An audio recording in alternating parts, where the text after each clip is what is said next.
कृष्णा, राधे राधे। स्वागत है आप सभी का गोविंद भजो चैनल पर।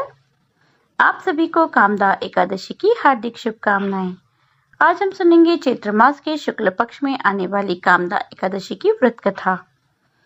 धर्मराज युधिष्ठिर कहने लगे, हे भगवान, मैं आपको कोटि कोटि नमन करता हूँ। आपने चैत्र मास के कृष्ण पक्ष की एकादशी अर्थात पापमोचनी एकादशी के बारे में विस्तार पूर्वक बतलाया। अब आप कृपा करके चैत्र शुक्ल एकादशी का क्या नाम है तथा उसकी क्या विधि है एवं महात्म्य क्या है, यह बताने की कृपा करें। भगवान श्री कृष्ण ने कहा, हे धर्मराज, चैत्र मास के शुक्ल पक्ष की एकादशी को कामदा एकादशी के नाम से जाना जाता है। एक समय की बात है, यही प्रश्न राजा दिलीप ने गुरु वशिष्ठ जी से किया था और जो समाधान उन्होंने बतलाया वही मैं तुमसे कहता हूँ। प्राचीन काल में भोगीपुर नामक एक नगर था। वहां पर अनेक ऐश्वर्यों से युक्त पुंडरीक नाम का एक राजा राज्य करता था। भोगीपुर नगर में अनेक अप्सरा, किन्नर तथा गंधर्व वास करते थे।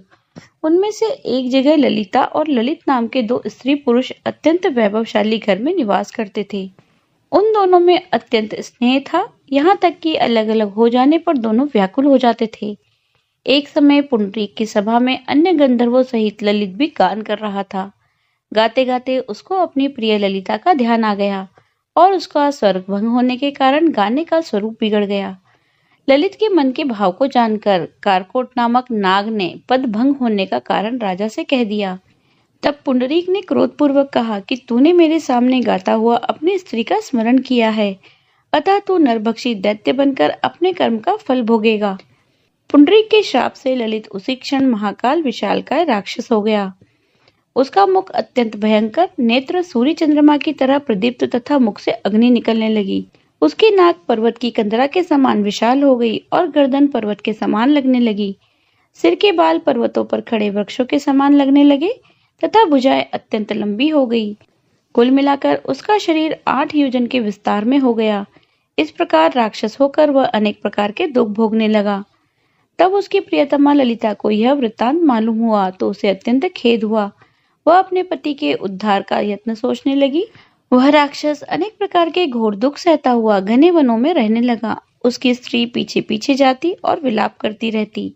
एक बार ललिता अपने पति के पीछे पीछे घूमती हुई विंध्याचल पर्वत पर पहुंच गई, जहां पर श्रृंगी ऋषि का आश्रम था। ललिता शीघ्र ही श्रृंगी ऋषि के आश्रम में गई और वहां जाकर विनीत भाव से प्रार्थना करने लगी। उसे देखकर श्रृंगी ऋषि बोले, हे सुभगे, तुम कौन हो और यहाँ किस लिए आई हो? ललिता बोली, हे मुने, मेरा नाम ललिता है। मेरे पति राजा पुंडरीक के श्राप से विशालकाय राक्षस हो गए। इसका मुझे महान दुख है। इसके उद्धार का कोई उपाय बतलाइए। श्रृंगी ऋषि बोले, हे गंधर्व कन्या, अब चैत्र शुक्ल एकादशी आने वाली है, जिसका नाम कामदा एकादशी है। इसका व्रत करने से मनुष्य के सब कार्य सिद्ध होते हैं। यदि तू कामदा एकादशी का व्रत कर उसके पुण्य का फल अपने पति को दे तो वह शीघ्र ही राक्षस योनि से मुक्त हो जाएगा और राजा का श्राप भी अवश्य में शांत हो जाएगा। मुनि के ऐसे वचन सुनकर ललिता ने चैत्र शुक्ल एकादशी आने पर उसका व्रत किया और द्वादशी को ब्राह्मणों के सामने अपने व्रत का फल अपने पति को देती हुई भगवान से इस प्रकार प्रार्थना करने लगी, हे प्रभु, मैंने जो यह व्रत किया है इसका फल मेरे पतिदेव को प्राप्त हो जाए, जिससे वह राक्षस योनि से मुक्त हो जाए। एकादशी का फल देते ही उसका पति राक्षस योनि से मुक्त होकर अपने पुराने स्वरूप को प्राप्त हुआ।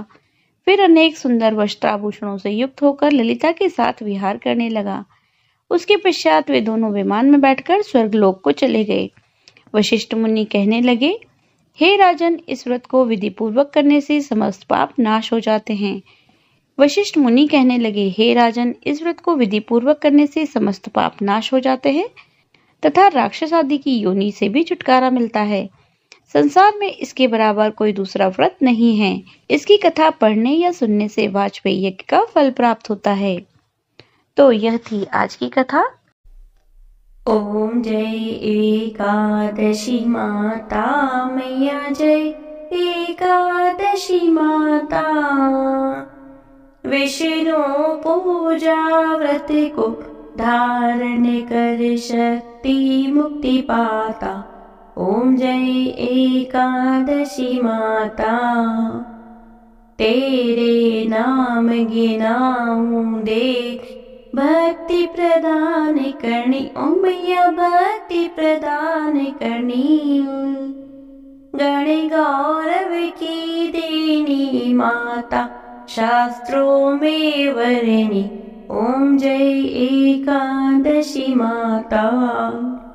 मार्गशीर्ष के कृष्ण पक्ष की उत्पन्ना, विश्वतारिणी जननी, ओ मैया विश्वतारिणी जननी।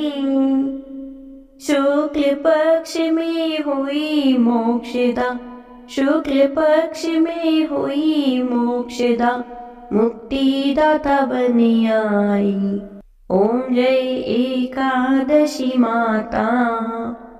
पोष के कृष्ण पक्ष की सफला नामक है, ओ मैया सफला नामक है। शुक्ल पक्ष में हुए पुत्रदा, शुक्ल पक्ष में हुए पुत्रदा, आनंद अधिक रहे, ओम जय एकादशी माता।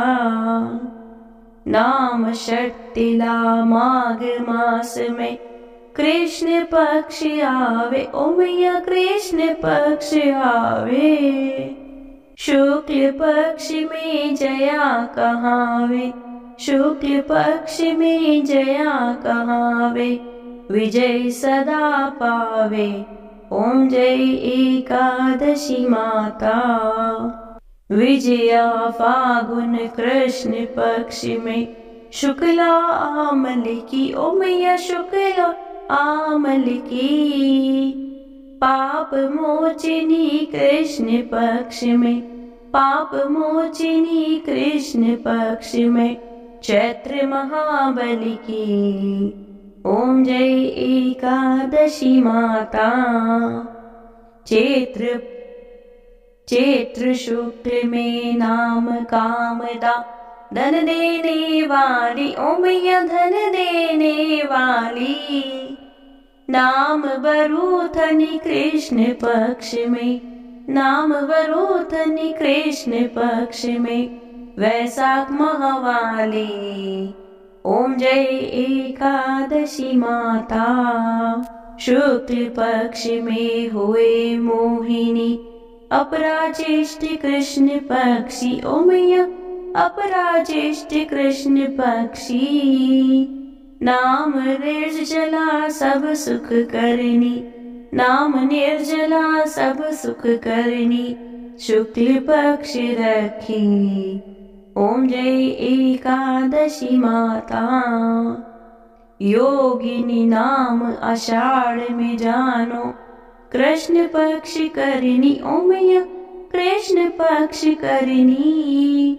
देवशयनी नाम कहायो, देवशयनी नाम कहायो, शुक्ल पक्ष धरनी, ओम जय एकादशी माता। कामिका श्रावणी मास में आवे, कृष्ण पक्ष कहिए, ओ मैया कृष्ण पक्ष कहिए। श्रावण शुक्ला हुए पवित्र, श्रावण शुक्ला हुए पवित्र, आनंद से रहिए, ओम जय एकादशी माता। अजाभाद कृष्ण पक्ष की परिवर्तनी शुक्ला, ओ मैया परिवर्तनी शुक्ला। इंदिरा अश्विनी कृष्ण पक्ष में, इंदिरा अश्विनी कृष्ण पक्ष में, व्रत से भव सागर निकला, ओम जय एकादशी माता। पापा कुंशा है शुक्ल पक्ष में, आप हरनिहारी, ओ मैया आप हरनिहारी। रमा मास कार्तिक में आवे, रमा मास कार्तिक में आवे, सुखदायक भारी, ओम जय एकादशी माता। देवोत्थानी शुक्ल पक्ष की दुखनाशक मैया, ओ मैया दुखनाशक मैया। पावन मास में करो विनती, पावन मास में करो विनती, पार करो नैया। ओम जय एकादशी माता। परमा कृष्ण पक्ष में होती, जन मंगल करनी। ओ मैया जन मंगल करनी। शुक्ल मास में होए पद्मिनी, शुक्ल मास में होए पद्मिनी, दुख दरिद्र हरनी। ओम जय एकादशी माता। जो कोई आरती एकादशी की, भक्ति सहित गावे। ओ मैया भक्ति सहित गावे। जन गुरु दीता स्वर्ग का वासा, जन गुरु दीता स्वर्ग का वासा, निश्चय वह पावे। ओम जय एकादशी माता। बोलो एकादशी मैया की जय। श्री बांके बिहारी लाल की जय। यदि आपको वीडियो अच्छी लगी हो तो लाइक कीजिए, ज़्यादा से ज़्यादा इसे शेयर कीजिए। यदि आप चैनल पर नए हैं तो चैनल को सब्सक्राइब कर लीजिए, बेल आइकन को प्रेस कर दीजिए, जिससे आने वाले नए वीडियोस की नोटिफिकेशन आपको तुरंत मिल जाए। मिलती हूँ आपसे अगले वीडियो में, तब तक बने रहिए गोविंद भजो चैनल पर। हरे कृष्णा, राधे राधे।